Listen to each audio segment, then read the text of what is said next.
Following is a conversation with Vincent Lima, who is an indie folk singer-songwriter who I had the pleasure of talking to. We talk about what it means to be an independent artist, finishing an album, as well as a little bit of mythology.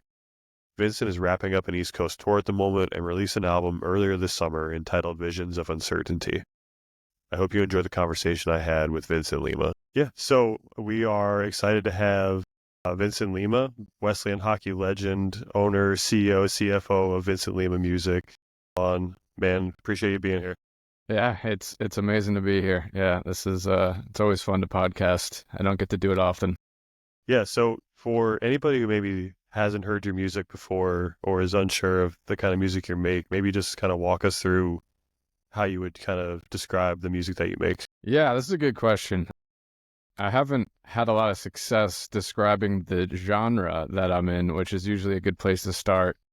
I would say it's folk tangent style of music. I think if you like Hozier, if you like Noah Kahan, if you like Dermot Kennedy, I fall into that sort of balladeer, emotionally lyric-driven music. I write very kind of emotional, very deep-cutting, thematic type songs. So I would say if you're a fan of that genre, my music falls somewhere in there. Yeah, I think I would probably agree with that assessment for sure. You have a new EP out, Versions of Uncertainty. I think that's the name of it. Follows along the Greek mythology of Orpheus and Eurydice. Just kind of curious, did you always plan to make an EP kind of loosely based about that, or just kind of happened? No, it just happened. I was a very, very avid Greek myth reader when I was very young. I loved Percy Jackson, but even before then, I had a book of Greek myths when I was probably 6 or 7, and I just was very enamored by all the lore and the world and the characters, as I think a lot of kids growing up and people well into their 20s and 30s and adulthood are. And yeah, the story is a little bit complex, but I kind of wrote the first half of this song Orpheus before it was called Orpheus, and the chorus was sort of like turning around and looking at something that kind of disappears and exists somewhere between life and death, and being a memory and being the last real thing you have. And at some point it kind of clicked in my mind that it was a lot like the myth of Orpheus, and then I kind of brought that into the song, and it opened up this entire world where I was intentionally kind of writing from that scope, which is cool. Yeah, I think I can't say that I've honestly listened to a ton of music where it loosely follows that. And I think that's really cool and does give a lot of I don't want to say emotion to it, but it gives you like a lot of places to start from and really kind of build from. And I think that was really cool in listening to it. Yeah, well, thank you. Yeah, I think it kind of like it created this second layer of narrative that I think it gave me a way to access something a little bit deeper. And it also gave me a little bit of comfort, just kind of drawing inspiration from this very famous allegory for grief and kind of putting my own experience with grief into it. Yeah, it deepened the song for sure. Yeah, 100%. So kind of growing up, what was the music scene like in your household, or what did your parents listen to? I can barely even answer this question because my parents didn't really listen to music at all. My dad loved classical music.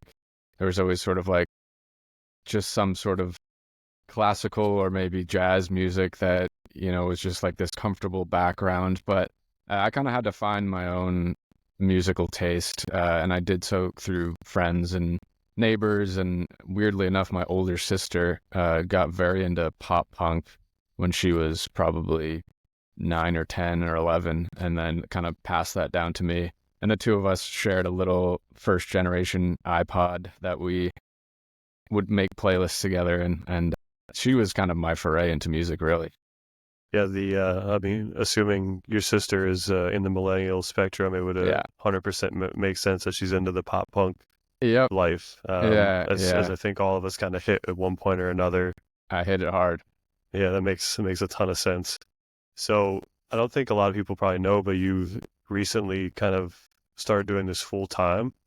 For the longest time, it was a little part-time thing for you. So talk about the transition kind of from doing it part-time, working, a part-time job on top of it, now to kind of doing it full-time, and what that looks like mentally and emotionally for you. Yeah, I mean, it's been my dream since I was probably 5 years old to do this. For whatever reason, I always wrote original music, even before I knew I had anything to write about. I was kind of always writing songs, and I would listen to, all my pop punk band, like Sum 41 and Three Doors Down and Green Day and all those very angsty bands when I was young, and kind of imagine myself doing it. And I didn't start putting out music until 2018. And I didn't really put it out like to launch a career. I kind of put it out for very sort of personal reasons. And it kind of steadily grew for the better part of 5 years. I was working, a desk job. And it was really after I put Orpheus out that I kind of saw the future, and I started connecting with a lot of people, and I started realizing that it could be important to people that weren't me in a really cool way, that I started accessing just like this really human thing with complete strangers on the internet. And then I started playing little one-off shows, and a couple people would show up that I didn't know. And then it became my everything. I was just sort of like, I have to make this work however I can, because it's the only identity I've ever really had for myself was this. And it took a very, very long time. But yeah, the transition has been beautiful. It's hard for sure to like go from not doing this to then touring a lot. But at the same time, it's just, I'm so grateful I even have the opportunity to play. A lot of it was because I've made a lot of very close friends that invited me on tours. I kind of got a taste for it. I didn't know if I even could do it, and then I sort of did it.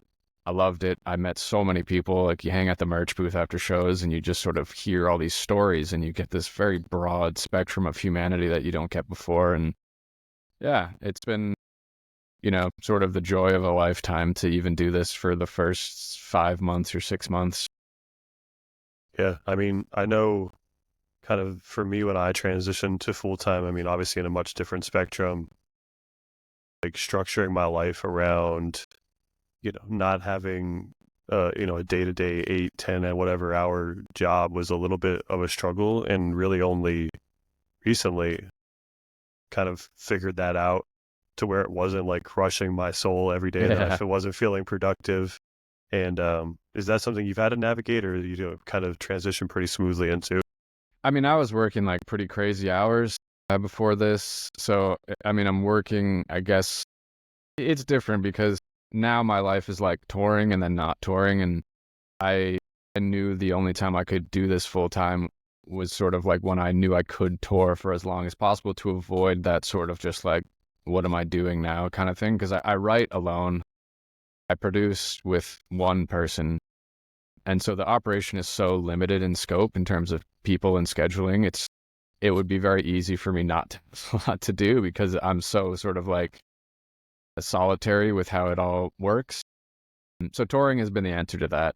And then the in between times now, it's things are so busy and there's so much to do and so much to plan, and I'm trying to stay 6 months ahead of myself, in plans and schemes and projects and all that. But it took probably 3 months of kind of like, okay, I'm my own boss now. You open up your own little company kind of, and like you have to honor yourself as your only employee. Yeah, I think for at least for me, that was definitely the hardest part. Is like, I'm the only person working on this. I could do it whenever I want, but if I wanted to like be as successful as I think it could be, it's like, putting in the time and kind of really avoiding the distractions that can come with it. So kind of with all that encompasses like being an artist nowadays, right? Like, you're not only writing music, touring, social media is like really the bigger part of it, it feels like. How do you kind of handle all that? Is the social media part something you enjoy doing, or is it just kind of, the necessary evil to an end kind of thing? I honestly love it. I love parts of it, I would say. I kind of realized in 2022, I kind of, as everybody eventually realized, that TikTok was sort of the only way to get control of any audience. First of all, to find an audience, and then to sort of control how you message to that audience and how you connect with people, which was a really cool thing. And I started posting, and nothing was really doing. And then finally, one day, like, a TikTok got 1,000 views, and I got 300 new streams on a song from it, and I realized I could connect really directly with people. The part I really love that I think wouldn't be surprising if anybody listens to this that knows me is Instagram is kind of my place that I spew nonsensical thoughts. It's not like a business strategy. It's just sort of like I have an audience now to just like say some stupid thing that comes into my mind and then get a response to it and talk to people about it. So I really enjoy the community building aspect of it because this operation is only as strong as the people that are consuming it and that are supporting it and that believe in it in the way that I do.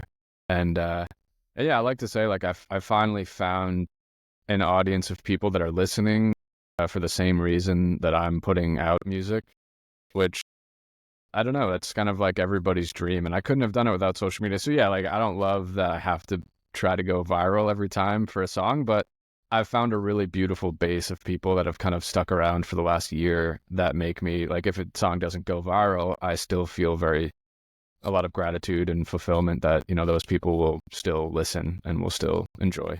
Yeah. Yeah. Yeah. I mean, I get that. I think kind of speaking to your Instagram, that was kind of one thing I had written down that I think it's super funny, like the level of unserious nature that comes across your Instagram versus the the very like heavy tones that your music does carry. I think it's hilarious, and it makes you it makes you a human, right? Like that's my biggest thing is when I started this, like I never wanted to lose like person aspect of it. I always felt that like these influencers were like became this completely unreachable thing that like they lose like a humanity level to it. Never ever wanted to be that. So I think you make serious music, but you have a very unserious like part of it. I think that's amazing, honestly. Yeah, I mean, yeah, I think there's a place, for that sort of celebrity. I can't, even if I wanted to, I could never be that. It's just, I don't take myself seriously enough, obviously. But it's also like my music only worked in the first place because it was like a part of the real experience that I've had with like very difficult feelings.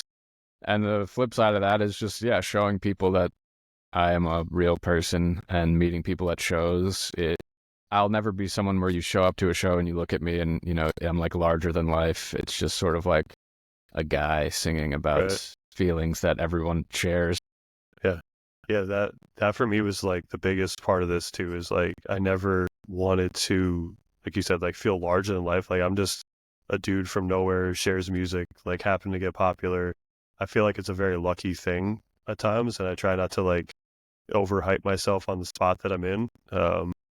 So yeah, I think just the longer you could stay like realistic or humble about whatever you're going through, it goes a long way. I feel like you like did the same thing. Like you had this very human thing that was working. That was like the reasons why everybody else wanted to find music, but maybe couldn't in a certain way, and they didn't know how to find these things that they really needed. And you were very good at articulating. If you like something, hear a lot of other things, and you clearly have a great mind for it. But it's your career started because of how human you were. Yeah, I mean, I found you long before you found me. Like Oh, really? Yeah. That part always kills me too. Is like not in like a bad way, but like I hear so many people that are like, we've followed you for a long time. I'm like, sick. Like I don't know. Like it's just a weird concept to me. It's a really weird thing, but it's funny because like I've gotten over that a little bit. A good example is I know Jonah Kagan, who is now like one of my closest friends in the world. I was like a huge fan of his for probably the better part of 2 years. Like The Roads showed up on my Spotify Wrapped like a year before I knew him, and now we're like friends. And I toured with him, and I sang The Roads with him every night on his tour. Like it was weird at first to be like, dude, I love you, like, and you don't know who I am, but now we're just, he's just a guy. Like I'm just a guy, he's a guy. We're just friends now, Yeah, I definitely find myself in that spot too, where like, this opportunity, just talking to people whose music that I admire, it feels like I try to keep it like not very fan to me, Yeah. And so it's a fun time though. So I'm curious. I talked to somebody else about this too, but kind of retrospectively looking at branding or like kind of having everything named after myself in a way. Is there like any extra pressure that you feel from having a solo project name, not having like an actual project name, but right after you? Yeah, it's a little bit too intimate, I would say. In a certain way, it's like scary. to be just me, and like my whole career now hinges on like this working, which is just me. Like there's not like a ton of veil, and I know a lot of artists struggle with that too. There are a lot of like, pretty famous examples of artists that don't find the balance that's healthy for them. I just feel like the community that's built around this, or that's building, has been so genuine, and I feel like I like actually know a lot of people just from Instagram interactions and in-person interactions, that it's not weird. Like nothing weird has happened. It doesn't feel like people are being weird. Like I think a lot of that is because this isn't like, I'm not a celebrity. I never really will be a celebrity, no matter how far this goes. I think Noah Khan's a good example too, where it just feels very genuine what he's done. And I think the people that are now like really following along with him are so genuine that it protects him and allows him to have a little bit of space, because people are protective over him, I think. I say that as a fan. But yeah, I don't know. I mean, this is the beginning of my career. I'm so unknown in so many ways that I'll probably have a very different answer to this question in, a year, assuming anything progresses. So kind of, I guess even in the 5-6 months that you've been doing this solo, is it given you, obviously there's like a hope around touring and a hope around like making new music and connecting with people. Is there like a spot where you feel like I don't want to say like a moment that like really made it feel like, wow, like I'm doing this, but yeah, I guess kind of, is there anything key that's happened in these 6 months where you're like, you did the right thing and it feels... Yeah, I would say headlining was always kind of, I think it's probably every artist that loves playing live, which is not every artist, but every artist that does love to play live. I think headlining shows is a very crazy experience, shows where people show up to. And, I started noticing on some of the support tours that I had quite a few people coming up to me after saying, and I would ask too during the sets, like, how many of you know me? And, after, some people would be like, oh, we knew who you were. We were so excited to see you. And I said, I wonder if I could do my own shows in these, 200 cap rooms. And so, yeah, we did. I opened up for Darren Kiely in November of last year at Mercury Lounge, which is a 250 cap in New York. And that was when I kicked off my kind of May little scattered headline run. And we sold out Mercury Lounge, and I was kind of on that stage looking out. It's pitch black in the room because that's how I like it. And I was kind of like, this is real now. It took me about 6 years to get to this point, but I'm in the same place that I was 6 months prior as an opener. And it's so different when you walk out on stage and the whole audience give or take, came to see you. It's a really weird thing, but it took me a while to like feel deserving of it, honestly. And I think it's still so early that I don't know that I ever will. But there's a really human like exchange that happens at my shows, which has, been another thing that's been difficult to grasp, because the show it's not like a light show. It's there's a lot of heavy songs, and but those are the moments when you talk to strangers after and you're like, oh my God, we've been through so many of the same things, and you found me like online, or you found me somewhere else, and now we get to have this like really cool thing. So again, we'll see. But the headline stuff has been crazy. Yeah. I mean, first off, like, even congrats on that. That's like, no, thank you. Even I don't think people understand that like even a 250 cap room, like that's really big, even for So you just yeah, it's so many people.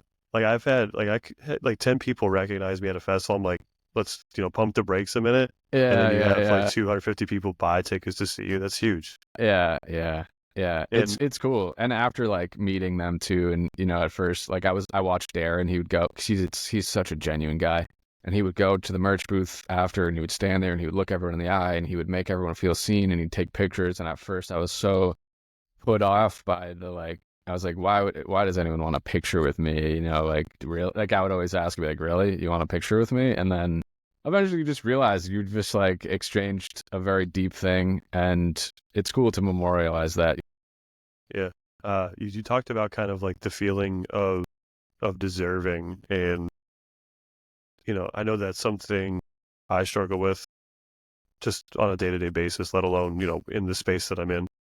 Is there something, how do you kind of work on that? What do you do to work on feeling like, normalizing the feeling like, oh, I do belong here? Yeah, I'm still working on that. I don't know that I'll ever feel it. I don't know that anybody, I don't know. I guess I'd have to talk to like a Noah Khan type to be like, do you feel like you deserve this? You've reached crazy heights. Um, yeah, I think like the best thing that I've found that works is trying to find the balance between like, because like obviously you have to search for an audience and you always have to put stuff out looking beyond what's already in front of you. And it's been important to me to try to address what's here now as much as I can to, the people that are already following along and that are going to shows, to look at those people and just say, I also can't believe this. I can't believe that you think this is what it is and that you're making it what it is. And like practicing a lot of expression of gratitude makes me feel a little bit more grounded, just to make sure that people know that I don't take any of it for granted and that even the chance that I have to make this a career is what I've dreamt about since I was 5. So I don't think I'll ever feel deserving of it, especially if it progresses even a step further than it is now. It already has gone so crazy. But it's, again, I just feel like there's a community, and the community is a lot of like-minded people. And it does kind of just feel like we're all experiencing it together, which is a strange thing, but it's very cool. Yeah. Have you found that, I know you've kind of toured with friends or people that you've, kind of made friendships with, but have you found everybody to be, receptive of that and, kind of welcoming and advice giving? I'm not entirely sure what that dynamic usually looks like, but Yeah. Yeah. I mean, I've learned so much from Darren and Jonah, especially.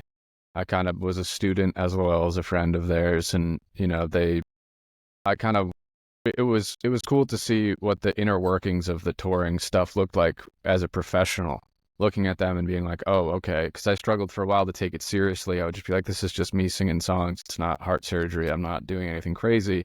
And I would see them taking it seriously and how that was reflected in the show. And I think the craziest example is I opened for a band called Kaleo, who truly were like a top 5 influence on me in my sort of like mid-teen years, and maybe late teen, I don't know. But I listened to them voraciously, and I found myself opening up for them and then sitting at a dinner table with them after the show. And I was like, yeah, I'm not going to let this go to waste. And I asked them questions, and they were so gracious in giving me advice. And it was also really cool to see a lot of the similarities between like an artist headlining a 250 cap room and an artist headlining a 5,000 cap amphitheater, in the way that they approached everything professionally. And there was a lot of gratitude. And so I'm trying to learn a lot because I'm so new to this. yeah. I find, again, like in completely different spectrums, but I find I try to do the same in the space I'm in. There's a lot of people that have been in the music industry a lot longer than me, Mm. and kind of dealing with these types of things. And up front, it was very, very intimidating for sure. The more I kind of get acquainted with it, the more attainable and able to work through it feels. So that's kind of a nice. And everybody, again, for at least for my, has been really gracious and kind, and Mm-hmm. sometimes almost too much to like my own mental detriment, because I feel like it's like fake at times, but it Yeah, hasn't been. that's beautiful. I mean, I feel like you had your own like meteoric rise where by the It, time when I discovered you, suddenly you were just like everywhere. And it's probably hard to be like, I'm a tastemaker now. Like people are looking to me to like tell them what they'll probably like. It's a really cool thing that you've been able to do. it's a very, very odd space. Yeah, it happened absurdly quickly. Like looking back Yeah. on it, like it happened over the span of like a year, Wow. which is not normal Yeah. That's in basically hindsight. overnight, you know? Yeah. Yeah, yeah. So it's not normal by any stretch of the imagination, and I didn't have any grasp of that prior, because prior to doing this, my social media experience was posting Instagram photos of my weekend trip to like my 180 Yeah. friends. Yeah. So I have zero Same. experience outside of any of this. So yeah, I was just like, oh, this is sweet. Posting videos from my house and then going working at a warehouse for like 10 hours a Right. day. It felt sweet. And then Yeah. all of a sudden it's like 500,000 people follow you. You're like, what the hell? Like everybody at the warehouse knows that you do this now, and Yeah, they're it's waiting for you to very quit. odd. It's very, very odd. Yeah. So yeah, it's been a wild ride for me as well, to say the least. So if you had to pick a song out of your catalog, maybe not the most popular one, but just one you're most proud of, which one would that be? I don't know that I have one answer. I would say the first song I ever put out was called August, and that song occupies a very like distinct place in my mind because it's sort of like its own thing. It was very cathartic. It was something that represented like a many years long difficult journey that I went on. And it was the first thing I ever put out. I think there's a song called The Man by the Coast, which was a 2021 song that I played in large part this year on tour that I always will love. I've always tried to write music that doesn't represent, like if it represents a point in time, it encompasses like all of my feelings about a lot of big things, and I find that stands the test of time. And so I can look back at most of my songs and be like, this covers a lot of ground. I think The Man by the Coast covers some of the most ground. And it's a song that like introduced me to a certain narrative style of writing that I'm excited about because it kind of informed one song in particular that is going to be the last song on the album that I've recorded. But I do love character-driven narratives, you know. So I would say those two in terms of the back catalog. But I'm so proud of the new stuff from Orpheus.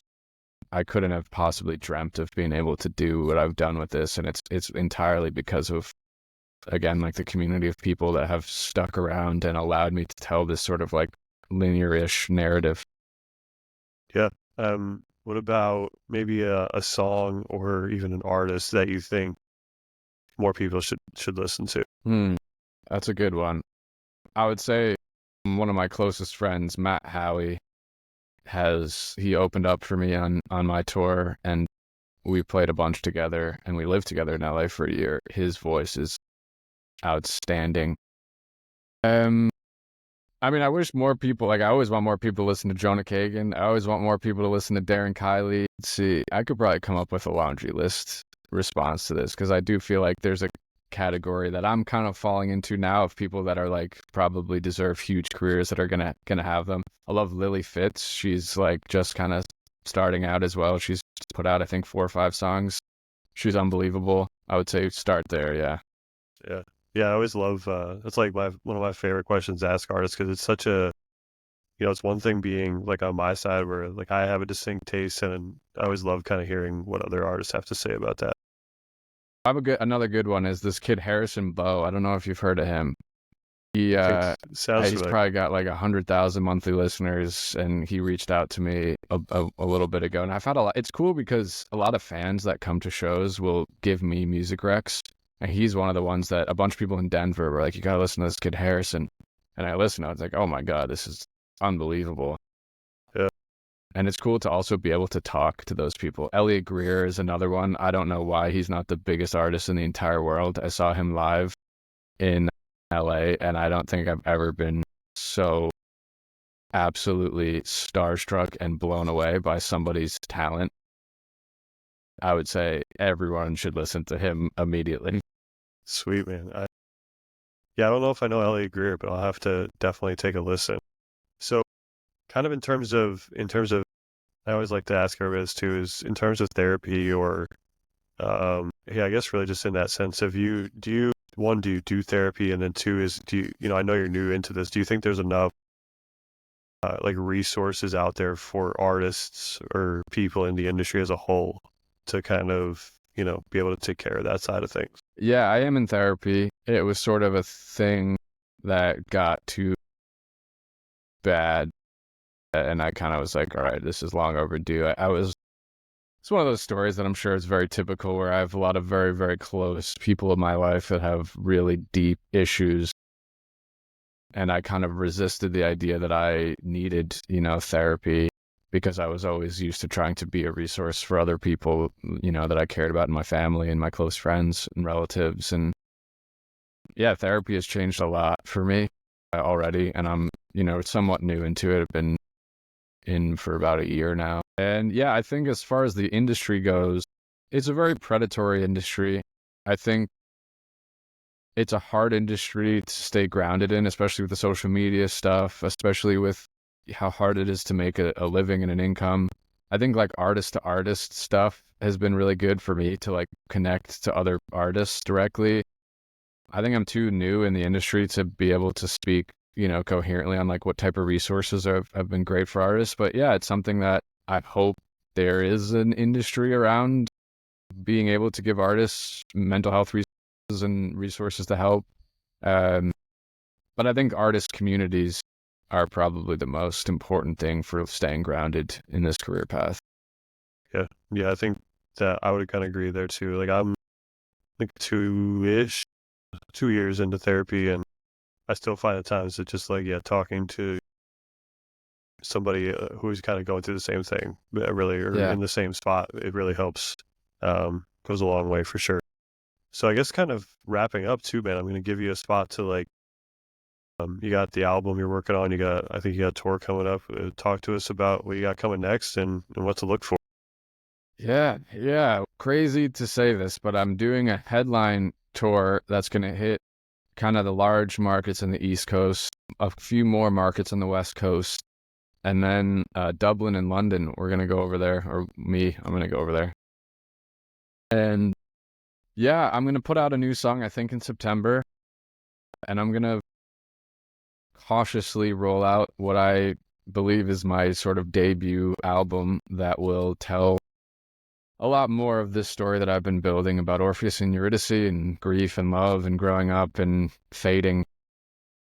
And yeah, there's 9 more songs in that project that I haven't put out yet. So I'm excited for people to come on tour. That's the place that I think the connection is the deepest. And I'm excited for everyone to hear the rest of this album because there's some pretty deep cutting songs that I haven't put out yet that are going to be some tearjerkers. Yeah, we'll see. Yeah. Yeah, man, I'm excited for you. And yeah, again, appreciate you taking the time, talking a little bit here today. Yeah, thank you so much. This has been really beautiful, and I'm really happy that we connected. Yeah. For the listeners that don't know, also, if you've ever heard my song Somewhere, that's directly because of Matt and the posting that he did for that song. So I'm very grateful for all that he's done for me, too.